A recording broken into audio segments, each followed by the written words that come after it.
Indirect taxes के chair इस वक्त हमारे साथ हैं प्रमोद राय। उनसे सीधे बातचीत करते हैं कि आखिर जो एक्सपेक्टेशंस थी क्या वो पूरी हुई हैं आम बजट से। सर, एक्सपेक्टेशंस पूरी हुई हैं, किस तरह से देख रहे हैं इनडायरेक्ट टैक्सेस के अगर मुद्दे को देखें, जो फाइनेंस मिनिस्टर ने कहा अगर उसको समझे तो कैसे समझें?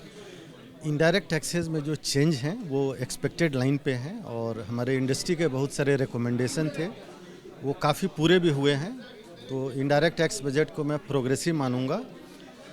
जो इंडस्ट्री के क्रिटिकल रॉ मटेरियल हैं जिनका इंपोर्ट होता ही होता है और वो यदि सस्ते रेट पे इंपोर्ट हों तो हमारी कम्पिटिटिवनेस डोमेस्टिक मार्केट में भी और ग्लोबल मार्केट में भी बढ़ेगी।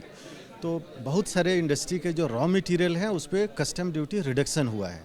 तो इससे लिथियम बैटरी की जो डोमेस्टिक मैन्युफैक्चरिंग है वो बढ़ेगी, इलेक्ट्रिक व्हीकल की मैन्युफैक्चरिंग बढ़ेगी, टेलीकॉम सेक्टर में मोबाइल फ़ोन की मैन्युफैक्चरिंग बढ़ेगी। जैसे आज से 6-7 साल पहले सारे के सारे मोबाइल फ़ोन करीब करीब इंपोर्ट होते थे और उसके इंपोर्ट पे जीरो ड्यूटी था। तो जब आपने मोबाइल फ़ोन पे जीरो ड्यूटी रखा हुआ है तो डोमेस्टिक मैन्युफैक्चरिंग हो ही नहीं सकती है।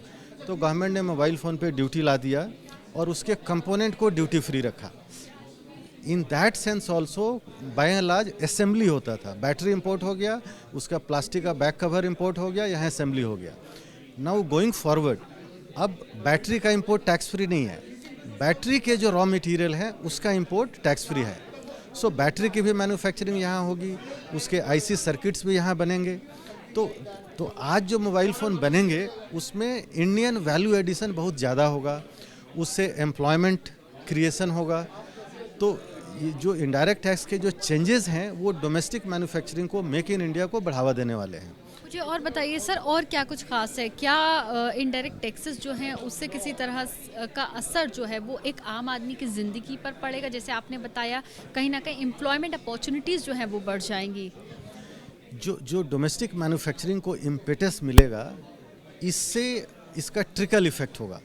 यदि यहाँ एम्प्लॉयमेंट बढ़ता है तो यहाँ के लोगों का इनकम बढ़ेगा और उनके डिस्पोजेबल इनकम बढ़ेंगे। और डायरेक्ट टैक्स में तो ऑलरेडी अप टू 12 लाख तक कोई इनकम टैक्स नहीं है।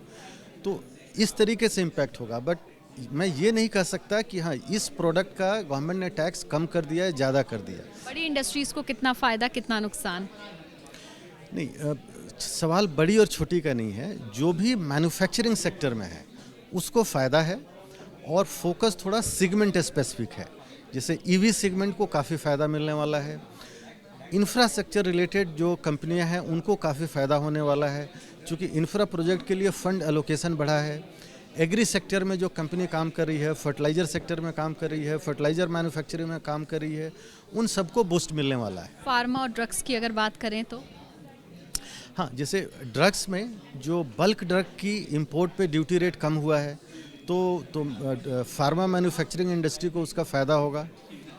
जी, देखिए बहुत सारी इंडस्ट्रीज़ जो ख़ास तौर से सर ने बताया, मैन्युफैक्चरिंग जितनी भी इंडस्ट्रीज़ हैं उनको कहीं ना कहीं फ़ायदा होगा और जो अपेक्षाएं थी वो पूरी होती हुई दिखाई दे रही है। हालांकि जब डिटेल्स आएंगी तो और पता चलेगा कि आखिर कितनी एक्सपेक्टेशंस पूरी हुई हैं, लेकिन फ़िलहाल चेहरों पर मुस्कुराहट दिखाई दे रही है।